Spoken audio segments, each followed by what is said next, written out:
in exile. The king at that period of time, his name was Nebuchadnezzar. And for some reason, and we don't know why, he decided that he would build the statue of gold, which is 90 feet high and 9 feet wide. And it was going to be representative of himself. And so he ordered that the people would bow down before this statue and offer worship as a sign of respect to him as the ruler, but also as a sign of their commitment to him as the reigning monarch. Now, it's quite evident that he possibly thought there might be a bit of resistance, and he really didn't want any subversive element to actually exist in the kingdom. And so to win support for this great event, he decided to make it a cultural experience. And the cultural experience was he developed a music program. And you heard in the reading all these different instruments that were gathered together, and they would start to play music.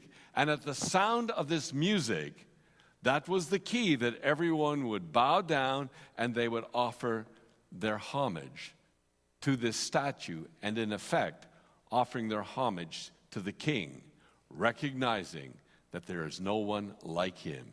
He is like a god. Now, there might be some resistance. You know, there always is a fringe group. It seems that in every culture and in every period in history, there's always a group who will resist what is being ordered and commanded by those in authority. So for this king, thinking ahead, he decides that he is going to hold his people together by fear. Now, fear tactics are not new. Some will even use fear tactics in order to get their own way even today, whether it's in governmental structures or in interpersonal relationships. We try to somehow have people do what we want because we might even impose a fear element into that relationship.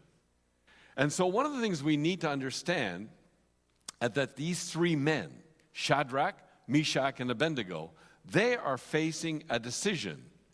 Will they bow down before this idol, this pagan image, when they hear the sound of the music, or will they not?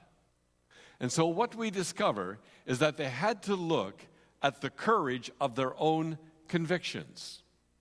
Now, a lot of people reading this might simply say, well, I can bow down before this image and it won't mean that much. And so I try to justify my actions by saying, well, everybody else is doing it. Maybe I missed the memo that said I should be part of it. Or it's not really all that significant. Or they might say, I'll bow down and I'll worship, but in my heart of hearts, I am not actually worshiping.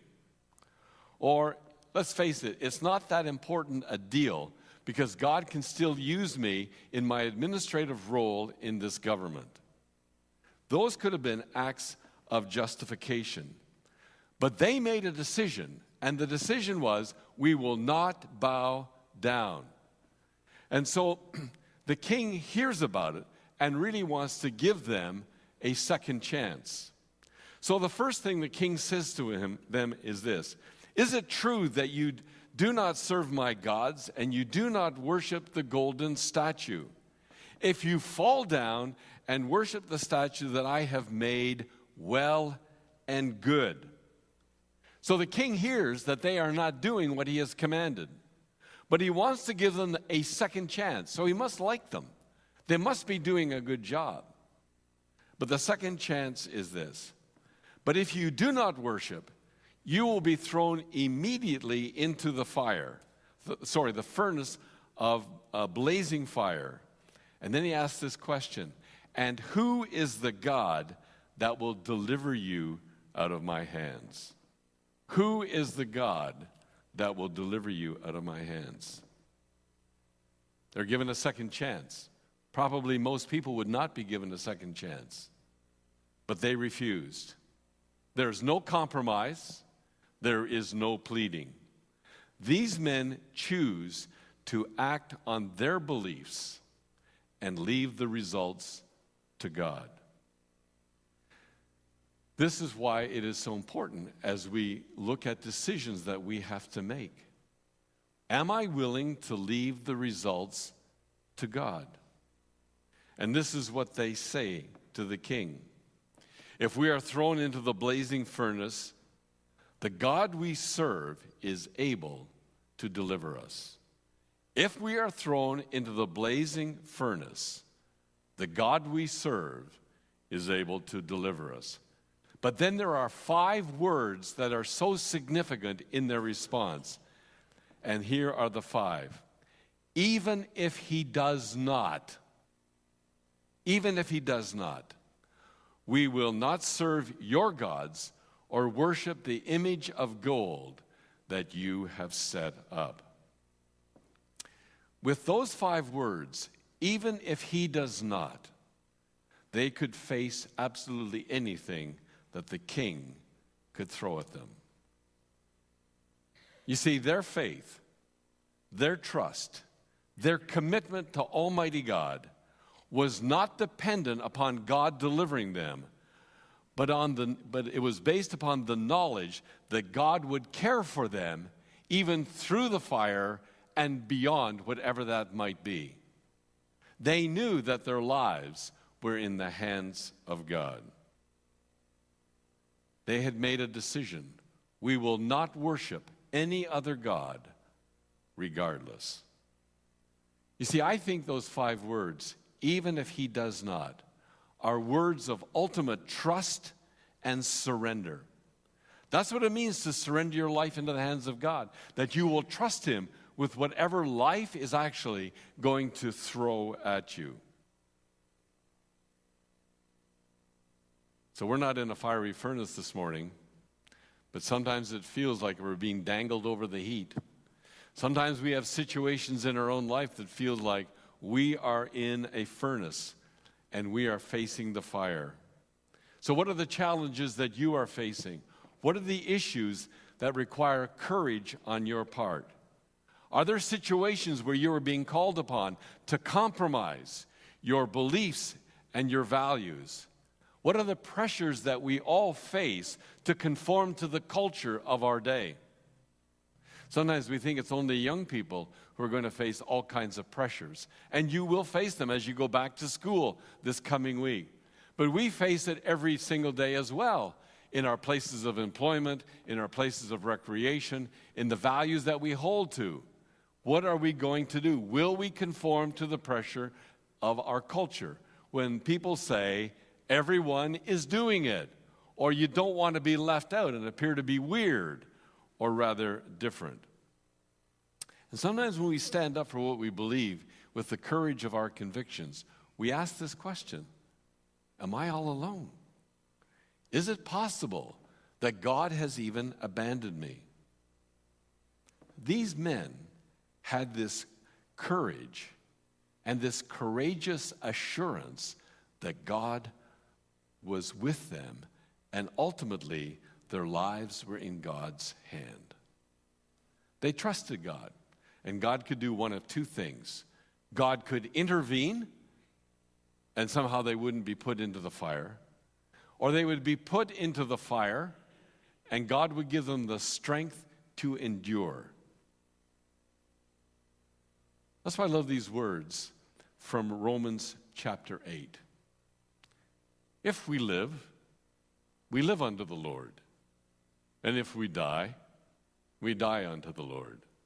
Therefore, whether we live or die, we are the Lord's. Isn't that a great concept? Doesn't matter if we live or die.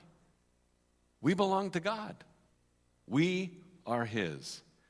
And even if God does not choose to rescue us, whatever circumstance or situation we are in, we leave the results to God.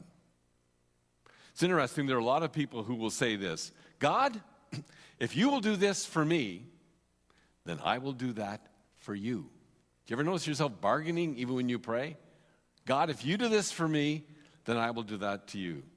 I think what God is inviting us to do is to begin to pray this prayer. God, whatever happens, I will leave the results into your hand because I know that I am yours. You see, God becomes responsible for the outcome. We are just responsible to walk in obedience to whatever God asks us to do. So when the king confronts these three young men, even gives them a second chance and they refuse it, he becomes furious. And in his anger, he orders the furnace heated 7 times greater than what it was. Do you ever notice how anger works that way? People get themselves bent out of shape and they make all kinds of statements and they do all kinds of things that don't even seem to be rational. So he says, heat it up 7 times greater. And these 3 young men are dressed in their clothing. They're tied with ropes and they're thrown into this furnace. In fact, we are told it was so hot at the opening of the furnace, the men who threw them in actually expired on the spot because of the intensity of the heat. And these 3 men are in the furnace. So the king looks and probably expects to see a vapor. And he looks and he sees these 3 men in the furnace and they're walking around. They're unharmed. The ropes are off them. Their clothing is loosed. But here's the next thing which is so important in this concept is that there's a 4th person in the furnace. And he says, I see 4 men unbound, walking around in the midst of the fire, and they are not hurt. And the 4th has an appearance as a god. Isn't that amazing? The simple truth is this, that God is with us even in the furnace. Whatever difficulties you are going through, you are not alone. God says, I am with you in this whole journey. Now it's interesting, God did not extinguish the fire. God did not lift them out of the furnace. But God says, I am with you. And the 4th was a pre-incarnate appearance of Jesus himself, walking with them in the fire. So what we need is to realize that God will bring about the results in his way and in his time. That's why we need to learn to trust. Because sometimes our schedule is way ahead of God's. And God is saying, there are things I need to show you and teach you. Will you trust me in the process? The reason I chose the second lesson this morning from what is called the chapter of faith, which is Hebrews chapter 11, is that there are stories told of those who experienced God's continual care. And they experienced God's care by looking unto Jesus, who is called the author and the perfecter of our faith. And so you can read in that chapter 11 different stories and go back into the Old Testament or into the New Testament to read the entire story. But for example, there was Joseph who was brought out of Egypt and he became a ruler. But before that, his brothers were going to take his life.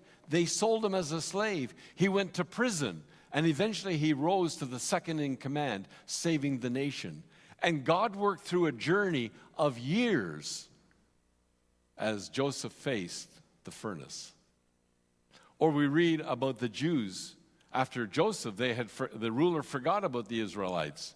And he became threatened because they were growing so much, and he thought they might take over our country. So he ordered that every male baby under 2 be put to death. And what happens with Joseph's parents? They're not going to destroy their baby. They put him in a basket. He is kept in the reeds. His sister Miriam looks after him. The princess takes him as their own child, and Joseph is raised as a prince of Egypt. Ultimately, his life saved, and God would use him to lead the nation of Israel out of slavery into the promised land. But then, without even breaking a beat. Those are the wonderful stories of rescue. But without breaking a beat, there are others who are told, who were tortured, who were flogged, who were persecuted, who were killed. and we read about some of these people. They were commended for their faith, yet none of them received in this life what had been promised, since God had planned, now notice this, something far better, so that only together with us they would be perfected, because they look for a city whose architect and builder was God himself. Something far better. Will you trust God that ultimately there is something far better when you wonder, how in the world are things going to work out here? And some of our plans and hopes and dreams will not work out in this phase of life, but in the next phase where everything will be perfect. And so as we live, do we live today with the awareness that God is with us? And as we live with that awareness, it begins to convince other people of the reality of what it means to have a relationship with God. These three young men chose to trust God regardless, and through that, God received honor and glory. The focus was not on these three men who said, well, look at us. Look at how well we have done. And there are times when we want to be recognized for our courage, for our strength, for our determination. But are we seeking to live a life before the face of God that says, God, more than anything else, my heart's desire is that you be honored through how I live? You see, people are watching. They watch how we live. They look at the values we hold to. They want to know, how do you face hard times? Because the people of God are not going to be exempt from hard times, nor will anyone else. Most important, they want to know, how is God working in our life? That's why today, the persecuted church is the church that is growing the fastest in the world. Because these are folks who depend totally upon God. And so what happened? God received the honor. Here's what the king says, the guy who had set himself up to be a god. Praise be to the God of Shadrach, Meshach, and Abednego. No other God can save in this way. As you face challenges in life, and as I face them, are you willing to let go of the fear of what might happen to you if you trust God? Are you trying to work out little deals here and there so that life will go smoothly? Can you say this day after day after day? Regardless, I will trust. There's going to be situations in life where God's going to ask us to risk. And we don't know what the ultimate outcome will be. That's why the Apostle Paul, who went through many, many difficulties in his life, when he's writing to the church in Philippi, he puts these words to pen. I can do all things through Christ who strengthens me. That's where we find the courage to face the day. I can do all things through Christ who strengthens me. So that's why God says, will you trust me and will you obey? And if we do, God will do more than we expect in a way that's better than we can begin to imagine. So for us as we leave here this morning, this is possibly a small personal declaration that you might like to make. And if God is speaking into your life about circumstances that you are facing right now and you think, I don't know how I'm going to make it through, I don't even know what to do, the declaration can be, God, in my life, I will declare, regardless of what happens, I will trust. I will trust. Let's pray together. And as I offer this prayer, the word